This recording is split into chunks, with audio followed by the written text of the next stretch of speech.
Putin की खबर बनकर के आई, जिसमें पुतिन ने साफ साफ अपने शब्दों में या रूस की तरफ से संदेश आता है कि हम उस संधि से बाहर निकल रहे हैं जिसके तहत हम अमेरिका पर न्यूक्लियर मिसाइल नहीं चला सकते थे। अब आप पूछेंगे ऐसी कौन सी संधि थी जिसके तहत दोनों एक दूसरे के ऊपर न्यूक्लियर मिसाइल तैनाती की न्यूक्लियर मिसाइल बहाली को लेकर के बटे हुए थे। आज के सेशन में जिक्र करेंगे। दूसरा, रूस का वो स्टेटमेंट जिसमें उन्होंने ये कहा कि भारत के पास ये विकल्प है, उसके पास एक संप्रभु राष्ट्र होने के नाते ये विकल्प है कि वो अपने हितों की संपूर्ण रखवाली कर सकता है। इन सारे विषयों के ऊपर आज हम आगे बढ़ते हैं और जानकारी आपको एक एक करके और अच्छे से साझा करते हैं। साथियों, 1987 के अंदर अमेरिका और उस समय सोवियत रूस हुआ करता था। उस समय यूएसएसआर हुआ करता था, रशिया नहीं हुआ करता था। रशिया समेत 15 देश मिलकर के यूएसएसआर बनाए हुए थे, है ना। तो 1987 में अमेरिका और यूएसएसआर के बीच एक ट्रीटी हो रखी थी जिसका नाम था intermediate range nuclear forces treaty. इसको आईएनएफ ट्रीटी के नाम से जाना जाएगा। आईएनएफ ट्रीटी जो थी ना, इससे आज रशिया बाहर निकल गया है। इसका मतलब क्या है पहले हम वो समझ लेते हैं और फिर हम इसको थोड़ा आगे लेकर चलेंगे। Intermediate range nuclear force treaty, generally जो हमारे न्यूक्लियर मिसाइल्स हैं या सिंपल मिसाइल के तर्ज पर अगर हम बात करें तो मिसाइल को 3 कैटेगरी में बांटा जाता है: short range missile, intermediate range missile और लॉन्ग रेंज मिसाइल्स। यानी कम दूरी तक मार करने वाली शॉर्ट रेंज। अब कम दूरी क्या भाई, 0 से लेकर के 500 किलोमीटर तक मार करने वाली को शॉर्ट रेंज। कहीं 500 लिखा है, कहीं 550 लिखा है, कहीं 250 लिखा है, लेकिन आप 500 पकड़ कर चलिए। 500 किलोमीटर तक मार करने वाली शॉर्ट रेंज, 500 किलोमीटर से 5500 किलोमीटर तक मार करने वाली मिसाइलों को इंटरमीडिएट रेंज कहा जाता है और 5500 किलोमीटर दूर तक मार करने वाली मिसाइलों को हाई रेंज मिसाइल कहा जाता है, लॉन्ग रेंज मिसाइल कहा जाता है। ठीक है, अब यहां पर स्टेटमेंट क्या है? Intermediate range nuclear forces treaty. इसका मतलब क्या है? रेंज जो है वो इंटरमीडिएट है, अर्थात 500 से 5500 किलोमीटर तक की रेंज। इसमें न्यूक्लियर फोर्सेस, अब ये क्या कहानी है? देखिए, मिसाइल जो है ना वो एक तरह से समझिए अपने दिवाली में चलने वाले रॉकेट की तरह है। अगर आपने दिवाली पर रॉकेट चलाए हो तो उसके ऊपर एक टोपा सा बना होता है ना। उस टोपे को वार हेड कहते हैं। उस वार हेड में आप जो भी भर दें वो जाकर वही फोड़ आएगा। अगर आपको लगा कि यहां पर मुझे कागज चिपकाना है, वो कागज को लेके फोड़ आएगा। आपने ढक्कन खोला, उसके अंदर कोई गोला भर दिया, वो उस गोले को फेंक आएगा। तो समझिए न्यूक्लियर बम एक गोले की तरह है ना। छोटा सा सूतली बम जैसा न्यूक्लियर बम अगर आपने रॉकेट के मुंह पर भरा और इसको चला दिया तो जहां जाकर गिरेगा न्यूक्लियर बम वहां पर अभिक्रियाएं हो जाएंगी और बम फट जाएगा। ठीक है, तो ऐसे में ऐसे रॉकेट की तैनाती जिनके ऊपर न्यूक्लियर बम रखा जा सके, उनकी तैनाती को लेकर 1987 में अमेरिका और रूस ने एक ट्रीटी की थी कि हम दोनों ही देश ऐसी सभी मिसाइलों को जो न्यूक्लियर बम ले जाकर फेंक सकती हैं, उन मिसाइलों को एक दूसरे के ऊपर तैनात नहीं करेंगे। ऐसा क्यों हुआ था दोनों के बीच समझौता? क्योंकि जब द्वितीय विश्व युद्ध खत्म हुआ तो द्वितीय विश्व युद्ध के बाद में लड़ाई इस बात की मची कि हम दोनों एक ही तरफ थे। कौन कौन? अमेरिका और सोवियत रूस दोनों ही लड़ रहे थे जापान और जर्मनी के खिलाफ। तो बोले हम लोग विजेता हुए, लेकिन ज्यादा बड़ा विजेता कौन? अमेरिका ने कहा हम। बोले क्यों? क्योंकि हमने न्यूक्लियर बम चलाया जिससे जापान तबाह हुआ और उसके तबाह होने के कारण हम दुनिया में विजेता के रूप में उभरे।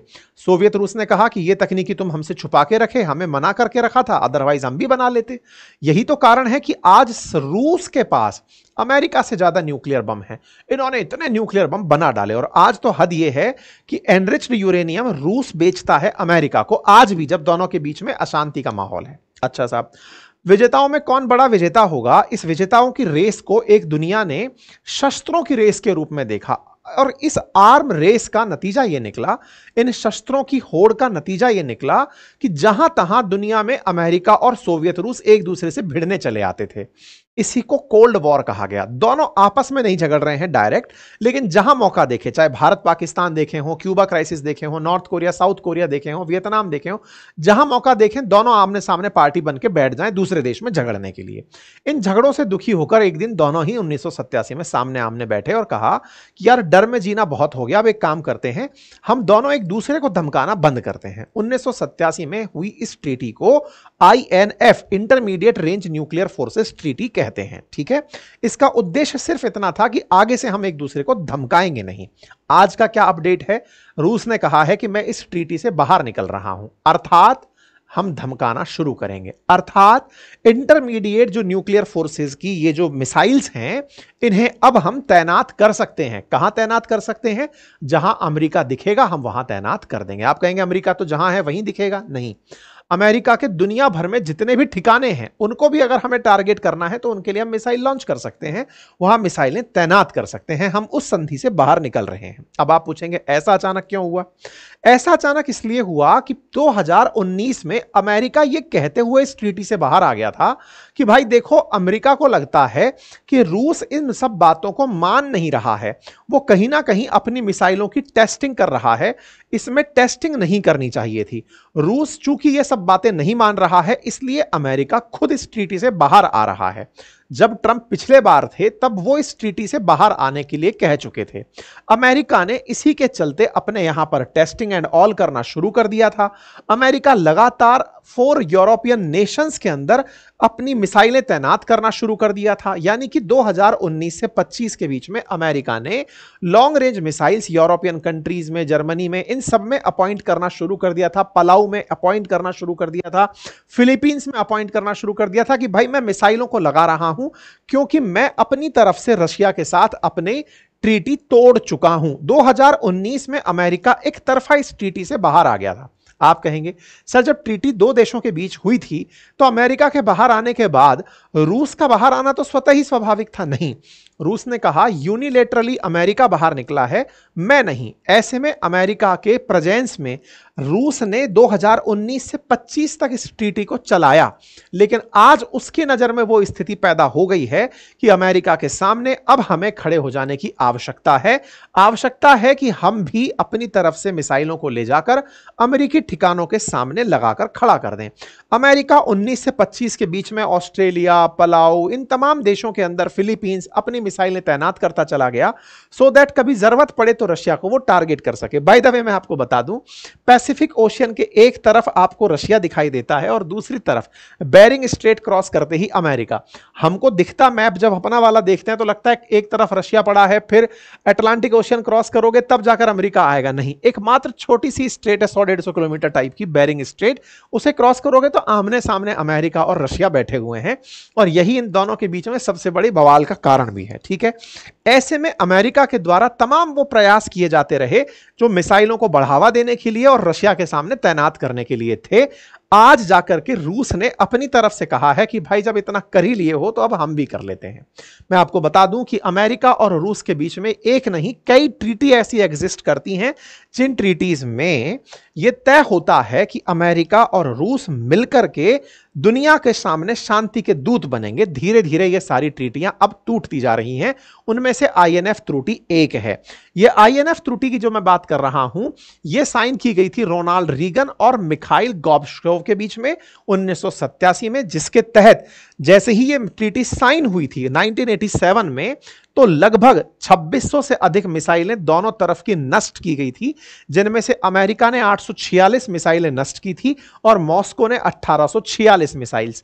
आपके सामने ये जो मैप दिखा रहा है, ये बताता है कि दोनों देशों ने एक दूसरे के डर को खत्म करने के लिए जहां जहां दोनों की अपनी अपनी प्रेजेंस थी, उन उन जगहों पर मिसाइलों को बर्बाद कर दिया था, कैंसिल कर दिया था, खत्म कर दिया था कि नहीं भाई अब मिसाइल यूज नहीं करेंगे क्योंकि एक दूसरे को नहीं धमकाना है।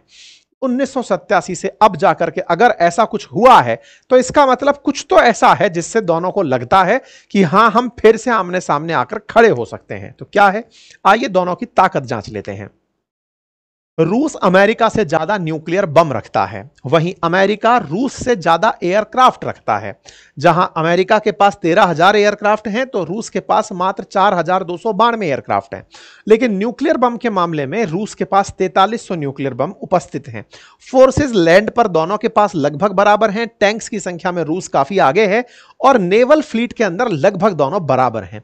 दोनों उन क्षेत्रों में लीड लिए हुए हैं जिससे ये दोनों एक दूसरे को बराबर पाते हैं। कोई कहता है मैं एयरक्राफ्ट के साथ ज्यादा हूं तो फिर वो कहता है मैं न्यूक्लियर बॉम्ब के साथ ज्यादा हूं। अर्थात दोनों इस तरह से एक दूसरे के सामने हैं कि हमला कोई किसी के ऊपर नहीं कर सकता क्योंकि सबको अंत परिणति पता है। यही कारण है कि रूस ने अमेरिका से साफ कहा है कि खास रूप से ट्रंप, आप इस तरह की बयानबाजियों से बचें जो कि एक दूसरे को उकसावा देने के लिए हों। ऐसे में अगर रूस इस तरह की चीजों से बाहर निकल कर आता है तो इसका मतलब साफ है कि आगे आने वाले समय में वो अमेरिका को किसी ना किसी प्रकार से धमका पाएगा। ये तो हुआ एक स्टेप। अब चलते हैं दूसरे फेज की तरफ, और वो क्या है? असल मायने में जिस तरह से ट्रंप भारत को धमकाए जा रहे हैं या दुनिया को टैरिफ के नाम पर धमका रहे हैं, लोग खुलकर अब चर्चा करने लगे हैं कि क्या आपको नहीं लगता कि ये फिर से नव उपनिवेशवाद आ गया है? एक समय था साथियों जब कॉलोनियलिज्म चलता था, उपनिवेशवाद चलता था। भारत उपनिवेश था किसका? ब्रिटिशर्स का उपनिवेश था, जहां पर वो हमारे यहां राज करते थे, हमारे संसाधनों का उपभोग करते थे, हमारी वेल्थ को ड्रेन करके यहां से ले जाते थे। लेकिन आज के दौर में हम पर राज अमेरिका भले ही ना करता हो, लेकिन ट्रीटमेंट वो ऐसे ही दे रहा है जैसे वो हम पर राज करता है। इस तरीके के राज में जब अमेरिकी कंपनियां भारत के लगभग हर सेक्टर को प्रभावित कर सकें, अमेरिका की ताकत भारत की राजनीति को प्रभावित कर सके, अमेरिका की नीतियां भारत के दुनिया के साथ संबंधों को प्रभावित कर सकें, तो एक प्रकार से हम उपनिवेश ही तो हुए। आज हम पर जिस तरह से अमेरिका अपना राज चलाना चाह रहा है, इसी को ही नव उपनिवेशवाद कहा गया है कि आप किस देश के साथ संपर्क रखेंगे, आप किस देश के साथ तेल खरीदेंगे, व्यापार करेंगे, यह तय करने वाला अमेरिका अगर सरवाइव कर रहा है और वो करके खुलेआम कहने को तैयार हो रहा है, इसका सीधा सा अर्थ यह भी तो है कि आपको अभी भी अपना उपनिवेश बनाया हुआ है। इसे ही तो नव उपनिवेशवाद कहा जा रहा है। इस पर एक बहस छिड़ गई है कि यह तरीका आज के दौर के नव उपनिवेशवाद का है। ऐसे में रूस का मानना है कि भारत को एक स्वतंत्र राष्ट्र के रूप में, एक संप्रभु देश के रूप में अपनी इमेज को बरकरार रखना चाहिए, और इस बरकरारी में अगर कोई भी देश भारत के साथ सैंक्शन खेलता है तो भारत का स्टेटमेंट यही होना चाहिए कि वो एक बड़ी अर्थव्यवस्था है और वो अपने हितों का ध्यान रखने के लिए तैयार है। ठीक है साहब। ऐसे में जब ट्रंप के द्वारा यह अनाउंस हुआ कि भारत पर वो पेनल्टी लगा सकता है, तो लिंडसे ग्राहम फिर निकल कर आए, 500% टैरिफ वाले निकल कर आए कि टैरिफ करके आप बहुत बढ़िया कर रहे हो, अब रूस के पास पैसा नहीं होगा क्योंकि भारत तेल नहीं खरीदेगा तो यूक्रेन पर गोला नहीं गिरेगा। इस बात को आज ट्विटर ने बढ़िया से आनंद ले लिया। ट्विटर में इलॉन मस्क पहले ही चिड़े बैठे हैं। उन्होंने ट्रंप के और लिंडसे ग्राहम के ट्वीट के नीचे अपनी तरफ से एक कंटेक्स्ट डाल दिया और कहा कि यह सब फर्जी बातें हैं, अमेरिका आज भी रशिया से सामान परचेज कर रहा है। यही तो बातें हमने दुनिया को बताई थी, जो हमने बताई कि रूस से अमेरिका परचेज कर रहा है या यूरोप रूस से परचेज कर रहा है। आज ट्विटर ने वो सारी की साथी दोगलापन उजागर करके कहते हुए एक कम्युनिटी नोट डाल दिया इन लोगों के ट्वीट्स के नीचे, ताकि दुनिया को यह पता चल गया कि अमेरिका कितना झूठा है। अमेरिका आज भी रशिया से $1.3 बिलियन के फर्टिलाइजर इंपोर्ट कर रहा है और $800 मिलियन का एनरिच्ड यूरेनियम परचेज कर रहा है। वहीं यूरोपियन यूनियन $23 बिलियन का रशिया से 2024 में और 2025 के अंदर अब तक $1.5 बिलियन का LNG इंपोर्ट कर चुका है। यह बात बताते हुए एक नोट डाल करके इलॉन मस्क ने भारत के द्वारा कहे गए स्टेटमेंट को दुनिया के सामने रख दिया कि ये जो ट्रंप कह रहे हैं ये केवल दोगलापन है। खैर, ट्रंप का जो भी कहना है वो कल मिलाकर एक बात और भी साफ कह रहे हैं कि मैं आप लोगों को अपना उपनिवेश मानता हूं, क्योंकि मैं आपकी इकोनॉमी को किसी भी समय तहस नहस कर सकता हूं। ऐसे में आवश्यकता है समस्त भारतीयों को फिर एक होने की, और यह आवश्यकता है जिस तरह से 1947 में हमने आजादी की जंग लड़ी थी, आवश्यकता है कि हम फिर से एक ऐसी जंग लड़ें जिसमें नव उपनिवेशवाद का सामना हो। नव उपनिवेशवाद का सामना कैसे हो, इसके लिए आवश्यक है कि हम तकनीकी में आत्मनिर्भरता की तरफ जाएं। आवश्यक है कि विदेशी संबंधों में हम किसी पर अत्यधिक रूप से निर्भर ना हो। दुनिया में जिसके साथ हम व्यापार करें वो इस तरह का व्यापार ना हो कि कल को उसकी व्यापारिक क्षमताएं हमें पूरी तरह से तोड़ मरोड़ कर रखने के लिए तैयार हों।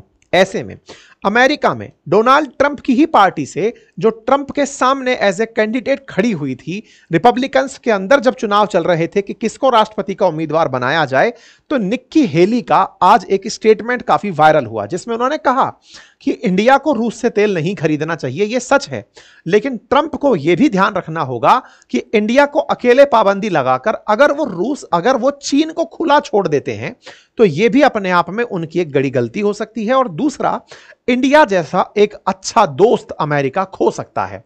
यह तो सत्य है साथियों।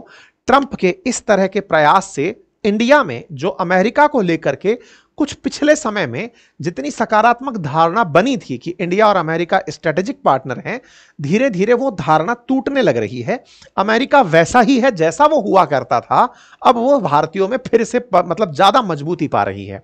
इसका सीधा सा अर्थ है कि आने वाले समय में अमेरिका के प्रति भारत का रवैया अब बहुत सजग रूप से होगा और हो सकता है कि भारत की नीतियों को अब अमेरिका प्रभावित उतना गहराई से ना कर पाए। यही कारण है कि अमेरिका ने अपने इस रुख को खुलेआम रख दिया है कि आने वाले समय में मैं अपना टैरिफ और बढ़ाऊंगा। अभी ताजा ताजा इंटरव्यू इन्होंने सीएनबीसी को दिया और उसमें इन्होंने कहा कि अगले 24 घंटे में मैं भारत पर और ज्यादा टैरिफ बढ़ाने वाला हूं। क्यों? क्योंकि भारत ने इनसे कह दिया कि हम सॉवरेन कंट्री होने के नाते अपने हितों का ध्यान रखेंगे। कुल मिलाकर आने वाले 1.5 महीने भारत के लिए थोड़े टाइट रहेंगे। टाइट रहने का केवल उद्देश्य इतना ही है, ये फिर से नेगोशिएशन खेलेगा, फिर नेगोशिएशन के बाद में कुछ ना कुछ कबूल करवाएगा। ये सब चीजें चलती रहेंगी। कुल मिलाकर भारत है, भारत रहेगा और भारत था, ये सारी चीजें बनी रहेंगी साथियों। इसी के साथ फिलहाल के लिए इतना ही। अगर आपको ये जानकारी पसंद आई हो तो अपने साथियों से साझा करें। चैनल पर नए हैं तो सब्सक्राइब कर लें।